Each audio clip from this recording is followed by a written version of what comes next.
రాగం ప్రసాద్. ఎక్కడి నుంచి వచ్చారు? ఇక్కడే లోకల్ కోర్సుపేట గ్రామం, బాపట్ల జిల్లా. ఏంది ఈసారి జగన్ గారు వచ్చే అవకాశం ఉందంటారా?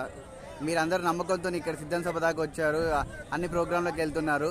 ప్రతిపక్షాలేమో జగన్ వచ్చారు ఈసారి ఎన్నికల్లో చిచ్చుచిత్తుగా ఓడిపోబోతున్నారు అంటున్నారు. మీరేమంటారు? జగన్మోహన్ రెడ్డి గవర్నమెంట్ ఫామ్ చేసి 2024లో మే 31 వైజాగ్లో ప్రమాణ స్వీకారం చేస్తాడు.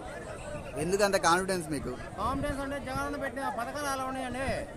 జగనన్న గోరుముద్ద, జగనన్న విద్యాయన, జగన్ వసతి దీవెన, జగనన్న చేయూత, జగనన్న చేదోడు, వైఎస్ఆర్ రైతు భరోసా, ఎన్నో పథకాలు పెట్టాడు.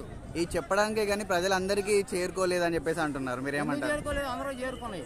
ప్రతి మన ఆంధ్రప్రదేశ్ మొత్తం మీద ఈ కోట్ల మంది జనం ఉన్నారు కదా, ప్రతి ఇంటికి పథకం చేరింది. ఆ పార్టీ ఈ పార్టీ అనే భేదం ఏమీ లేదు.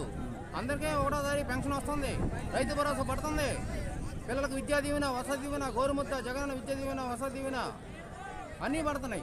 ఇప్పుడు పవన్ కళ్యాణ్ గారు జగన్ గారిని అదపాతాలని తొక్కేయబోతున్నాడు అన్నారు. అవన్నీ అయ్యే పని కాదని పవన్ కళ్యాణ్ అసెంబ్లీ గేట్ కూడా తొక్కలేడండి.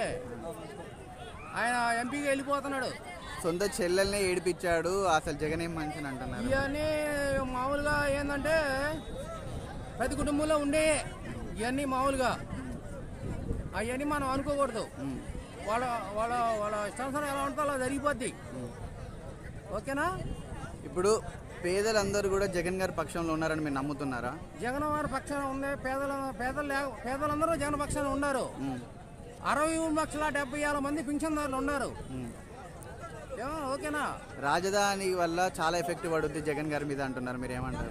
ఏ రాజధాని ఎఫెక్ట్ పడుతుంది? ఇప్పటికి ఒక రాజధాని చెప్పుకోవడానికి మనకు లేదు అని చెప్పేసి అంటున్నారు కదా. రాజధాని చెప్పుకోవడానికి ఉంది. రాజధాని చెప్పుకోవడానికి లేకపోతే ఏముంది? అమరావతి మన రాజధాని ఉంది కదా. మరి ఇప్పుడు గెలిస్తే అమరావతి కాదు వైజాగ్ అంటున్నారు కదా. వైజాగ్ అంటే ఇంటర్సిటీ కాబట్టి అక్కడ చేసుకోవచ్చు. ఏమైంది? రాజధాని ఒకప్పుడు చంద్రబాబు నాయుడు గారిని గ్రాఫిక్స్ అన్నారు. ఇప్పుడు ఇదే ఎన్నికల ముందు సేమ్ జగన్ గారు కూడా కోడికత్తి గ్రాఫిక్స్ అని ఒకటి వీడియో రిలీజ్ చేశారు వైజాగ్ అంటున్నారు. మీరు ఏమంటారు దీంట్లో? ఇవన్నీ మామూలు అనేది రాజకీయం అనేది సాయం చదువుతుంటే వాళ్ళు వీళ్ళు అది వాళ్ళు ఒకరు అనుకుంటారు, ఒకరు అనుకుంటారు. ఎన్ని కాకుండా టోటల్ గా రోడ్లుగా ఒక జీవితం ఏను జగనన్న వచ్చేది ఖాయం. 2024లో జగనన్న సీఎం గా ప్రమాణ స్వీకారం చేయబోతున్నాడు. కాన్ఫిడెన్స్ గా. ఓకే.